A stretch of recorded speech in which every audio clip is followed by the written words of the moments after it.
What if everything we learned about human civilization is wrong? Not slightly off, not missing a few details, completely, fundamentally wrong. We've been taught that civilization began around 3000 BC, that writing, cities, technology, all of it emerged in a neat, linear timeline. But scattered across this planet are discoveries that don't fit that story. Artifacts that shouldn't exist, structures that couldn't have been built, knowledge that humanity supposedly hadn't discovered yet. 7 of them, to be exact. And once you see them, you can't unsee them. In the next 20 minutes, we're going to travel to some of the most mysterious places on Earth. Some are buried underground, some are beneath the ocean. Some have been sitting in plain sight for centuries, and we still don't understand them. Each one raises the same terrifying question. How far back does human civilization actually go? What you're about to see has divided historians, baffled archaeologists, and quietly terrified the scientific establishment. Because these aren't fringe theories from the internet, these are peer-reviewed discoveries. Real sites, real artifacts, real problems. Let's begin. Picture this. It's 1994. A Kurdish shepherd is walking across a barren hillside in southeastern Turkey. He trips over a stone. He clears away the dirt. And what he finds underneath rewrites the history of religion, architecture, and human intelligence overnight. This is Göbekli Tepe, and it is at least 12,000 years old. Now, here's where it gets strange. The site contains massive carved stone pillars, some weighing up to 20 tons, arranged in perfect circles.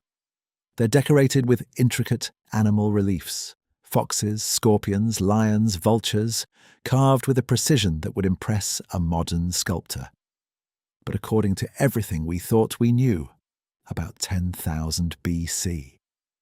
The people who built this were hunter-gatherers. They didn't have agriculture, they didn't have metal tools, they didn't even have pottery. They supposedly had no reason and no ability to build something like this. And this is where things stop making sense. Göbekli Tepe isn't a simple structure. It's a complex. Multiple rings built over thousands of years, with an astronomical alignment suggesting its builders understood celestial patterns with almost scientific precision. The conspiracy world went wild. Some claimed it was built by a lost civilization, survivors of a cataclysm so ancient we've erased it from memory. Others pointed to the site as evidence of an advanced pre-Ice Age culture. But here's the scientific reality, and it's almost more astonishing. Researchers now believe that Göbekli Tepe didn't emerge from civilization. It may have created it. The monument was so sacred, so important, that people traveled from hundreds of miles away to build and worship here. And that pilgrimage forced them to cooperate, to farm, to organize. In other words, religion didn't come after civilization. Religion may have come first. But here's the question that keeps archaeologists awake at night. The site was deliberately buried around 8,000 BC. On purpose. By the people who built it. Why would you bury your greatest achievement? What were they hiding? Or what were they protecting it from? We still don't know. In 1987, a diving instructor named Kihachiro Aratake was exploring the waters off Yonaguni Island, Japan, when he swam into something that made him question his own eyes. Beneath 25 meters of water, massive geometric stone structures, right angles, flat terraces, staircases cut into solid rock, walls that appear deliberately carved. Some archaeologists estimate that if this is man-made, it would have last been above water more than 10,000 years ago, before the sea levels rose at the end of the last ice age. That would make it among the oldest structures on Earth. But here's where it gets strange. Japan in 10,000 BC? According to mainstream history, the people living there were the Jomon, a culture of fishers and foragers. No monuments, no megastructures, no cities. So who built this? The alternative theory is seductive. A lost Pacific civilization, technologically advanced, completely unknown to us. Existed before the Ice Age ended and the oceans swallowed their world whole. Yonaguni is what's left. Mainstream science pushes back. Geologists argue the formations are entirely natural. Created by the island's unique sandstone which fractures along clean lines due to its crystalline structure. Erosion, tectonic activity, and underwater currents could theoretically produce everything we see. And yet, marine geologist Masaaki Kimura spent 15 years diving this site. He catalogued what he believes are roads, castle walls, a triumphal arch, even carved faces in the rock. He maintains it is man-made. The debate is not over. It may never be. And somewhere 25 meters below the Pacific, those steps lead downward, to a question we cannot yet answer. Imagine this for a moment. You're a sponge diver off the Greek island of Antikythera. It's 1901. You descend into a shipwreck from around 60 BC and bring up, among gold and marble, a lump of corroded bronze the size of a shoebox. Nobody pays attention to it for 50 years. Then, in the 1950s, a scientist notices something inside the rust. Gears, dozens of them. Precision-machined bronze gears meshing together in a system of breathtaking complexity. This device, now called the Antikythera Mechanism, is an analog computer. It could predict solar and lunar eclipses. It tracked the movements of 5 planets. It calculated the 4-year cycle of the Olympic Games. It modeled the irregular orbit of the Moon using a system of interlocking differential gears. The same type of differential gearing wouldn't be reinvented by humanity until the 14th century AD. This machine is 1,400 years ahead of its time. And this is where things stop making sense. Because we found one. Exactly one. If ancient Greeks had this level of mechanical genius, where is everything else? Where are the other devices? Where are the workshops? Where are the manuals? The conspiracy theories are predictable but hard to dismiss entirely. This was alien technology, or salvaged from an older civilization, or one genius worked in complete isolation and left nothing behind. The scientific explanation is both satisfying and deeply unsatisfying. We simply got lucky. Most ancient devices were made of organic materials, wood, leather, string, and rotted away. The Antikythera mechanism survived because it sank in cold water in a sealed hull. Everything else decomposed into silence. But if that's true, and this is the thought that should haunt you, how much technology has humanity invented, lost and reinvented again without ever knowing it had happened before? High in the Andes, overlooking the ancient Inca capital of Cusco, sits a fortress that shouldn't exist. Sacsayhuamán. Its walls are built from stones weighing up to 200 tons. Some the size of a 3-story building. They fit together so precisely that you cannot slide a piece of paper between them. No mortar, no cement, just stone meeting stone in perfect, permanent geometry. Spanish conquistadors who arrived in the 16th century were so astonished that they wrote in their journals the walls must have been built by demons. But here's where it gets strange. The Inca had no iron tools, no wheels, no draft animals capable of moving stones this size. The nearest quarry for the largest boulders is more than 20 miles away, across a mountain range. Even with modern cranes and GPS-guided engineering, replicating this construction would be considered an extraordinary feat. So how?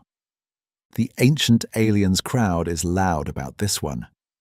The precision, the scale, the impossibility. It fits their narrative perfectly. But researchers have actually tested this. Experimental archaeologists moved multi-ton stones using wooden sledges, earthen ramps, fiber ropes, and coordinated teams of workers. It's slow, it's brutal, but it works. What we keep underestimating is human organization. The Inca could conscript tens of thousands of workers through a labor tax system called mita. With enough people, enough time, and enough ingenuity, the impossible becomes merely extraordinary. And yet, no one has fully explained the precision of the joins. The stones don't just fit. They fit in a way that makes the walls earthquake-resistant, a design principle that modern engineers recognize as genius. Were the Inca lucky? Or did they understand structural physics on a level we've never given them credit for? The walls are still standing. After 600 years, dozens of earthquakes, and the passage of empires. Maybe that's the only answer they were ever trying to give us.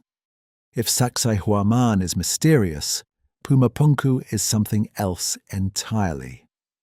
Located at nearly 13,000 feet above sea level, high enough that trees don't grow and the air is thin, lies a field of scattered stone blocks that look less like ruins and more like wreckage.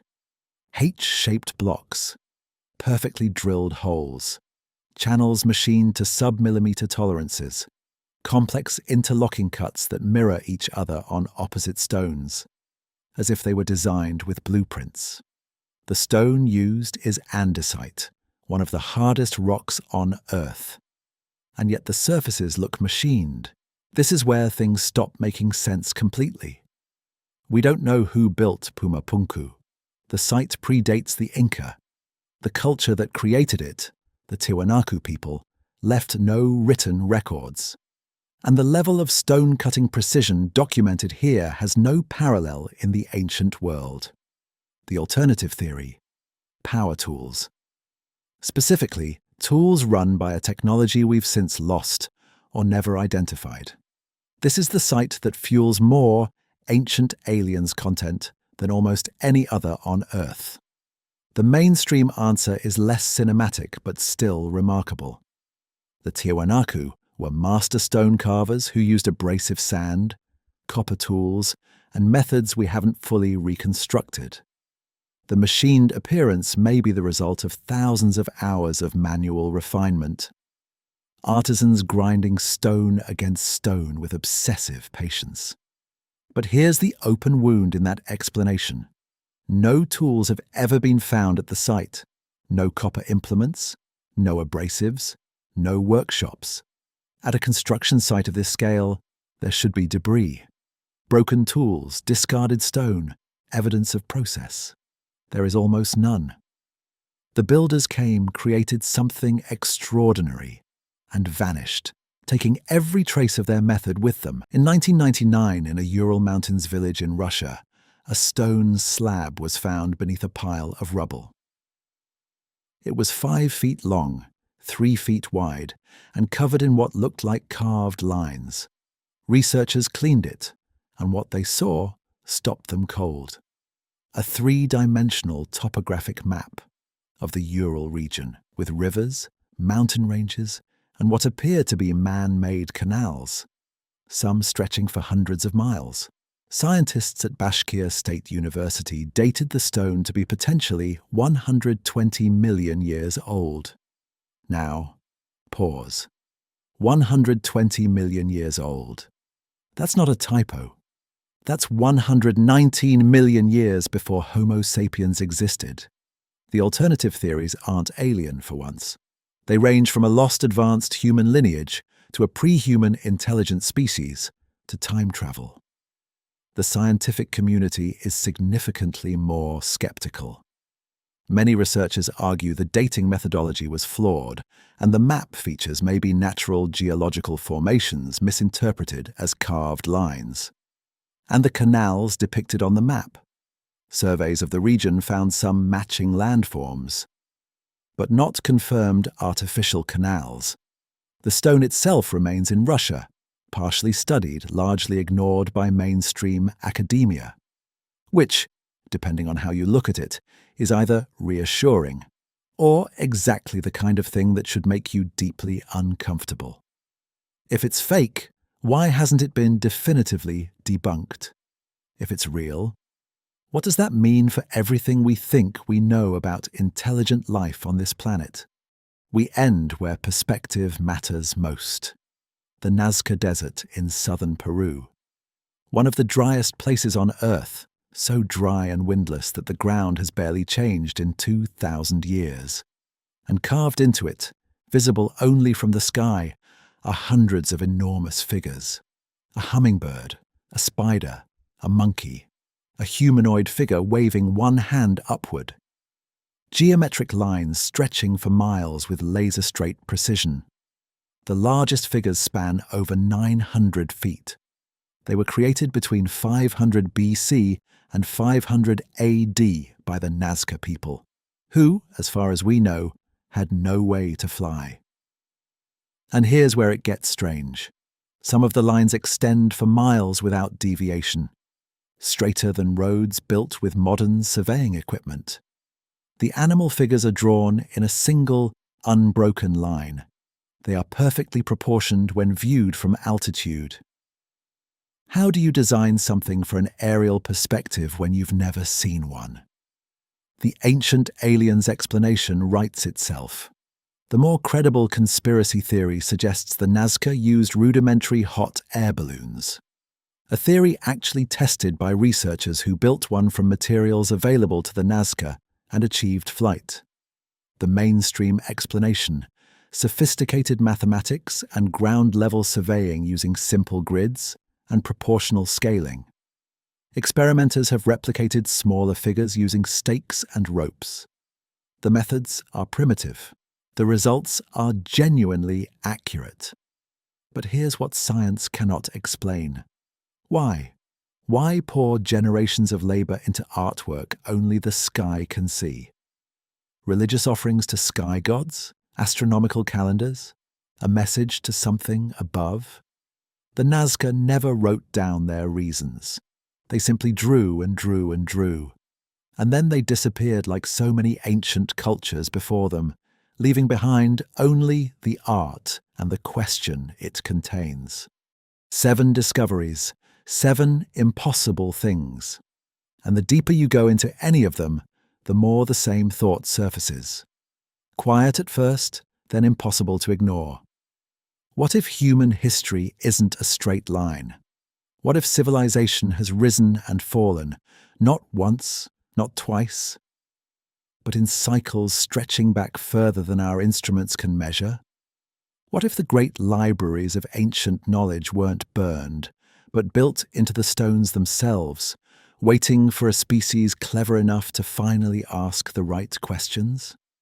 We tend to think of ourselves as the peak, the arrival point, the culmination of everything that came before. But every one of these discoveries whispers the same unsettling thing. Someone was here before, they were remarkable, and they are gone. We don't know how much has been lost. We don't know what was destroyed by time, by war, by water, by simple human forgetfulness. We have fragments, we have ruins. We have stones too heavy to move and maps too accurate to explain, and machines too complex to have existed. And we have the humbling, extraordinary privilege of standing in front of them, asking. Maybe that's what these places are, not answers, not proof of aliens or gods or conspiracy.